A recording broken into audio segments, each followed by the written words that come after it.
family viewing.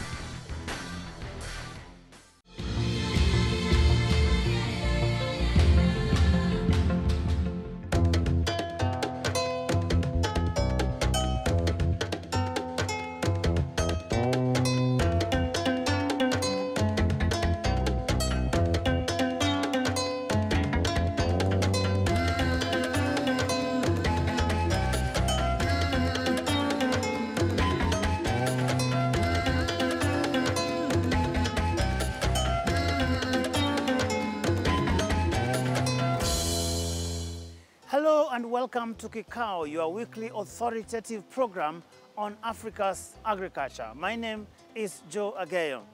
This week we focus on a subject that evokes fear in some people, but in others, opportunities. We are talking about genetically modified organisms or products better known as GMOs. Why are they so controversial in parts of Africa? And what ought the continent to do with them? We'll be hearing from our eminent panel in just a few moments, but first, here is the scene setter. People tend to shy away from new technologies, come with lots of excuses. Today you'll hear that, oh, I'm a Puritan, okay? I'm a very religious person. I don't understand the dynamics. Where is it going to take us? People still have nightmares. Have people failed from sleeping? Don't people sleep?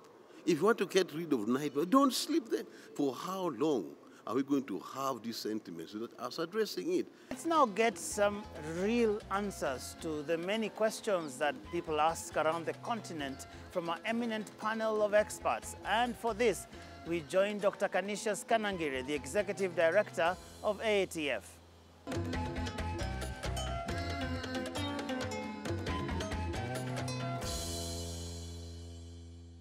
For many years, humans have used traditional breeding methods such as selective breeding and crossbreeding to get desirable traits in plants and animals. But scientists are constantly developing new ways to create new varieties of crops and animals. Genetically modified organisms, or GMOs, have become a common term consumers and popular media use to describe foods that have been created through genetic engineering. The release of GM products starting in the 90s was followed by an onslaught of information from varied sources about the relative merits and demerits of the technology. Newer to the agricultural biotechnology space is gene editing, adding yet another term and even more complexity to a field already brimming with misperceptions and misinformation. As these technologies become more widespread, so too does the necessity of understanding them in detail so that decisions can be informed by truth and not manipulated by fear. So, what exactly are GMOs? How widespread are their use around the world? Are they safe? Are they needed and useful? On this episode of Kikao series, we will seek to demystify GMOs, their regulation and application in improving agricultural productivity. I am your host, Dr. Canisius Kanangire, Executive Director of AATF, and my guests today are Dr. Roy Mugira, Acting CEO, National Biosafety Authority, Kenya, and Professor Mohamed Ishaku, Executive Director and CEO, Institute for Agricultural Research, Ahmadu Bello University in Zaria, Nigeria. You are welcome, sirs. Thank you very much for having me. And thank you for hosting us. The term GMOs have been on every lips in Africa, elsewhere, for many years, for 2 decades almost. What is, in simple terms, GMO? What does it mean? GMOs are varieties of crops and animals that have been developed by adding to them characters that are not found amongst their relatives, but are taken outside their relatives in order to improve their productivity. In traditional breeding that you have mentioned, you are able to move genes from one organism to another through crossing. This can only happen between the same organism, maize to maize. It became possible to move genes from unrelated. So what breeders have always done is to cross one parent with another in the hope that the offspring will carry the good character from here and the good character from here. That takes a long time because it is also dependent on chance. It became possible for scientists after DNA was sequenced to pick very specific gene and move it into the crop or plant of interest. And therefore, it became possible even to move across species so that you can pick a gene from a carrot and put it in rice, to make rice produce vitamin A, and therefore have what we have been referring to as golden rice. What is it that we, ordinary people, should know about a GMO product?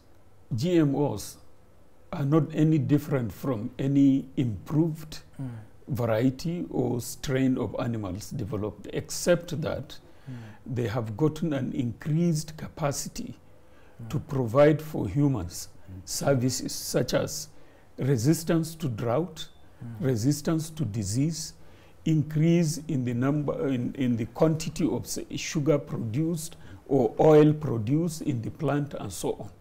And that we need to know that they are not any different from that which we have been using before, except for the additional advantage that they can provide more for the farmer and also for the consumer for his own benefit. So is GMO product safe for the environment and safe for human consumption? To put it in a blanket, that all are safe, all are safe for the environment and health may be a bit misleading. But it is useful to pick an example and also to check on what are the measures that are taken to ensure safety. The global community, after realizing that possibility, asked the same question: is this now safe for my health, for the health of the animals, for the environment? And therefore the international community negotiated a protocol that would govern how do we manage this new technology. And that is the Cartagena Protocol on Biosafety, which is anchored under the Convention on Biological Diversity. And basically this addresses safety, which is what you have put through. So individual state parties, countries now went and did their laws and established their institutions, like the Biosafety Authority that I had in Kenya, to ensure and assure safety. Now, let's deal with an example so that it becomes clear. Yes. We have just approved BT cotton in Kenya. This is cotton that is genetically modified to resist the cotton bollworm, the worm that destroys cotton.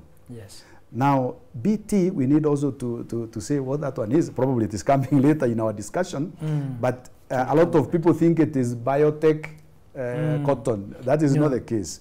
It is derived from a bacteria that is resident in the soil called Bacillus thuringiensis. Now, what happened, if we go even, we also have BT maize, which is coming up, which has also been commercialized elsewhere, including Nigeria. Farmers realized that their maize is getting destroyed by the stalk borer. So they would scoop some soil and put on the funnels of the maize. It helped. So then scientists asked, what is it in the soil that is bringing this?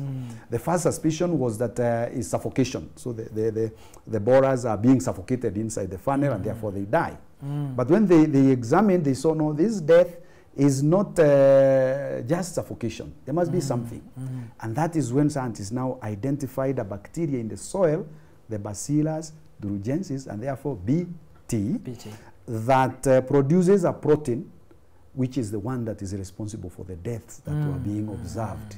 Now they went a step further, established this is the protein, a step further, and established the gene that makes this protein.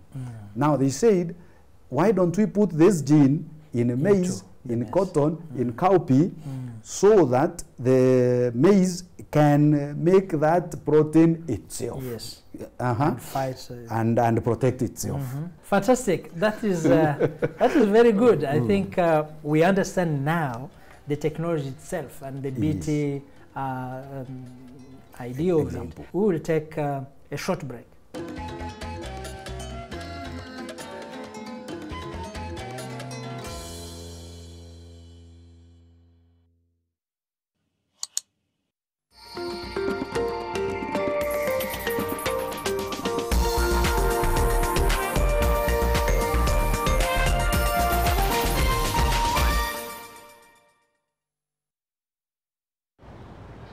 I trust Sunlight 2-in-1 washing powder to give my clothes a sensational clean and an uplifting fragrance. Okay, bye-bye. Sunlight. More than you expect. Show off your best skin with Nivea Nourishing Cocoa Body Lotion with 5-in-1 complete care. The deeply nourishing formula prevents your skin from drying with precious cocoa butter and deep moisture for smooth and healthy looking skin.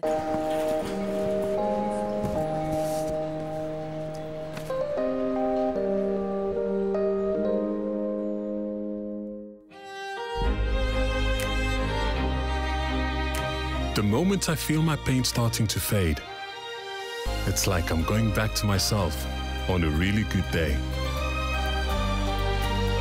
Panadol Extra releases you from strong pain. Panadol, release starts here. It's Butta's birthday month, and you can enjoy free shopping of up to 500 bob. Offer starts at 2,499 only. Visit your nearest Butta store today. Wateja huprefer stock zangu juu ziko tayari kuvaliwa pap lakini vile hii ekonomi imetufinya, ilinibidi kubadilisha sabuni nikatumia ingine rahisi. Bala, ilibidi nioshe kila kitu mara mbili. Sikuwa na otherwise, nikarudia Ariel. Mi hupata clean and fresh results kwa mwosho mmoja tu. Ariel ndio siri yangu. Sasa stoli yangu iko popular sana. Ariel, usafi bora kwa mwosho mmoja tu. Following the gazettement of Two Rivers as a private, services-focused special economic zone, the first one of the kind in Kenya, there is no better time to own a home at Two Rivers than now. Text the word Cascadia to 22365.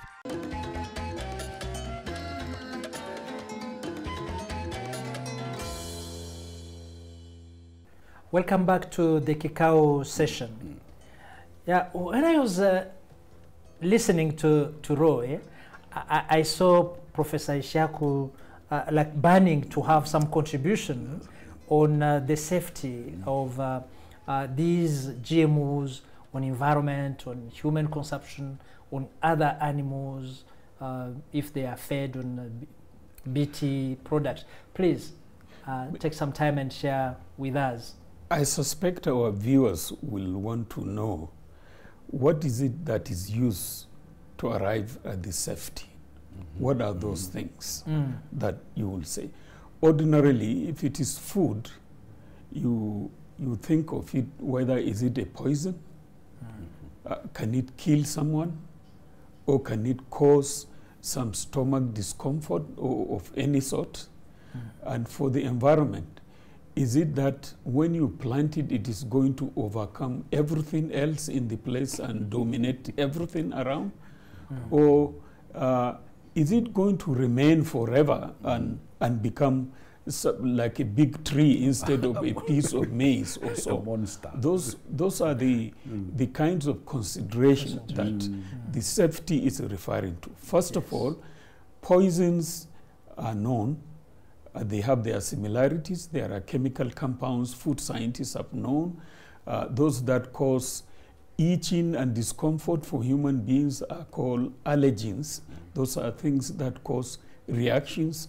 So before the safety dossier is developed and the conclusion is safe, it must be found to be that it doesn't have anything that is poisonous or anything that can cause stomach problem for human beings or animals.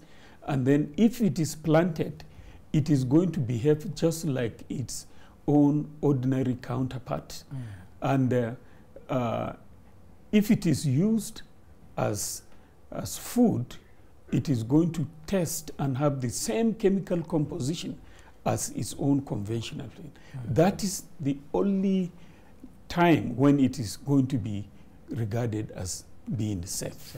What are those regulatory frameworks that we need to have GM products available? The intention is such that all concerns that humans may have all over the world would have been answered by attaining this level of regulation and control, such that now every one of us walk into an airplane and then being flown all over the world without even thinking about it. Because the regulatory regime that was put in place to ensure our safety has even removed this concern for us. And I'm sure what Roy and his colleagues are doing are eventually going to put Kenyans into the understanding that there is no longer anything to get concerned about in GMOs. Now, another question that we have is, does Africa has the capacity to manage GM products, to manage GM technology? Do we have that capacity? In Africa, we have the capacity. And that capacity was documented by Kalisas Juma when he published his book on the freedom to innovate. That is very well documented. We have the capacity, we have the regulatory ability to do that which needs to be done.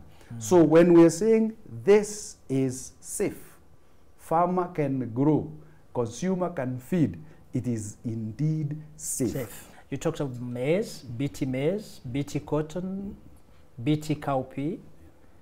Tell me, Professor, do we have other crops where GM technology has been applied in Africa and across the world? There are several other places. For example, in soybean, the soybean GM technology has been applied in soybean to make weed control easier for the farmer, and also in cassava to increase the amount of vitamin A and some essential minerals in it, and sweet potato also. Sorghum has also been enriched in terms of its nutritive potential to increase it in zinc concentration and iron. Capacity is key.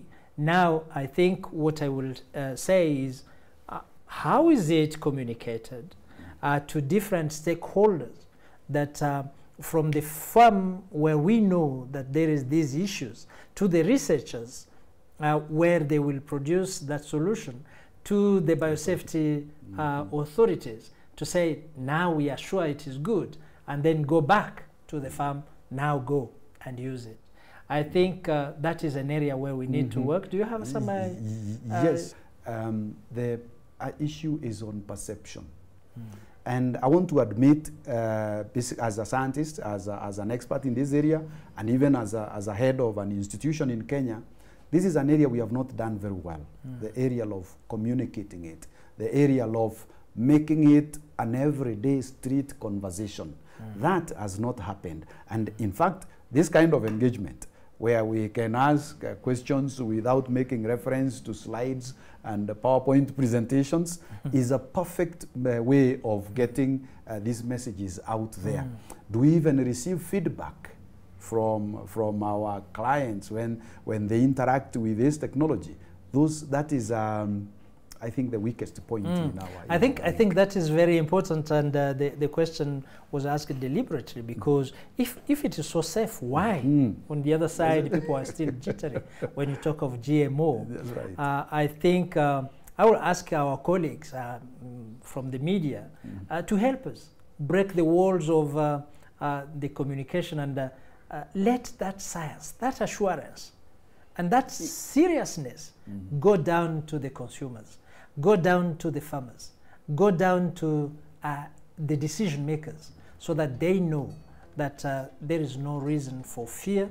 We have our researchers, we have our regulators who are working seriously on this area.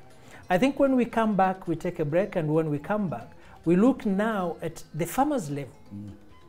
What is it that they are thinking about all these technologies? Yes.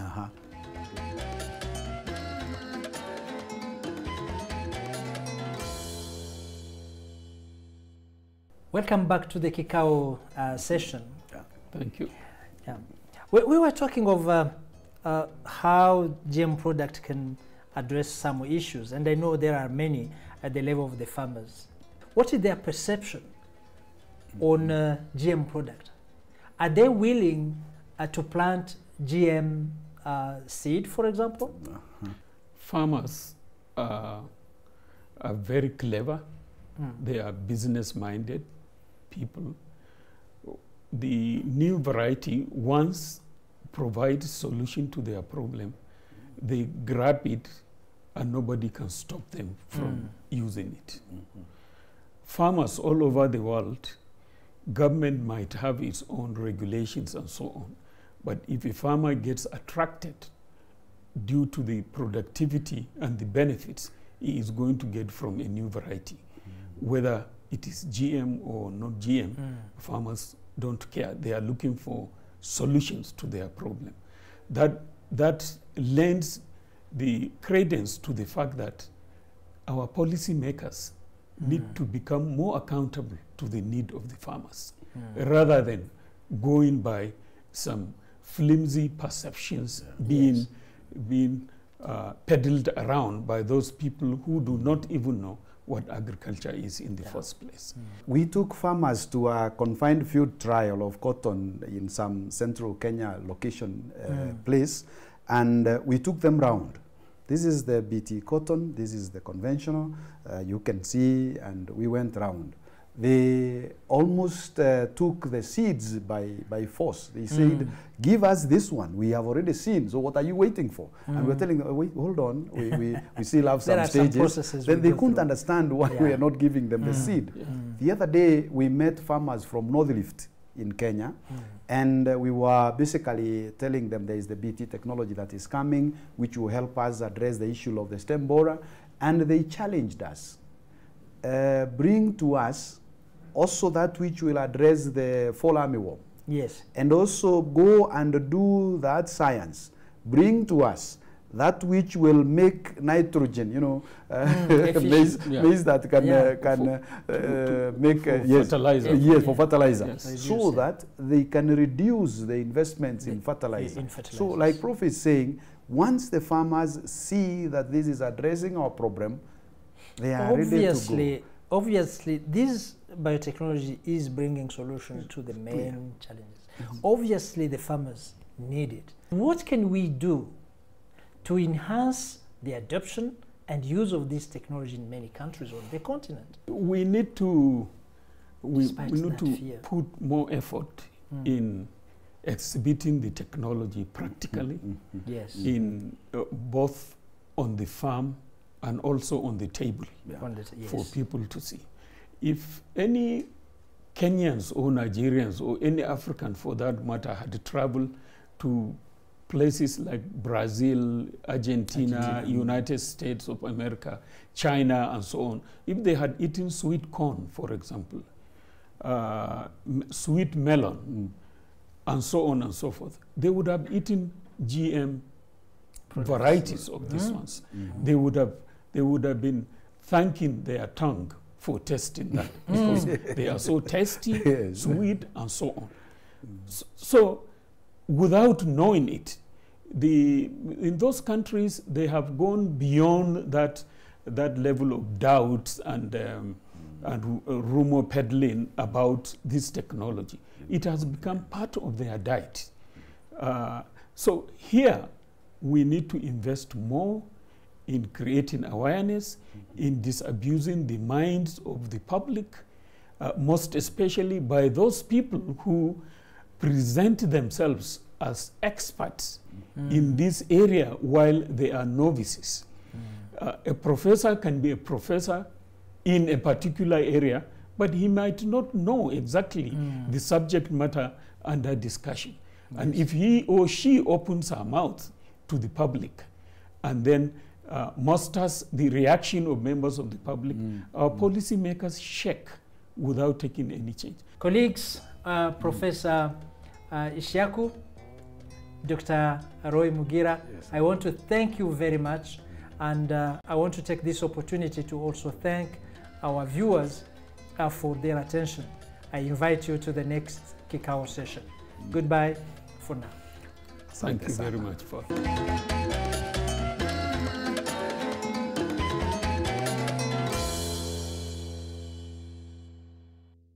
And now to our science terminology of the week on Science Speak. This week, the word is biological control.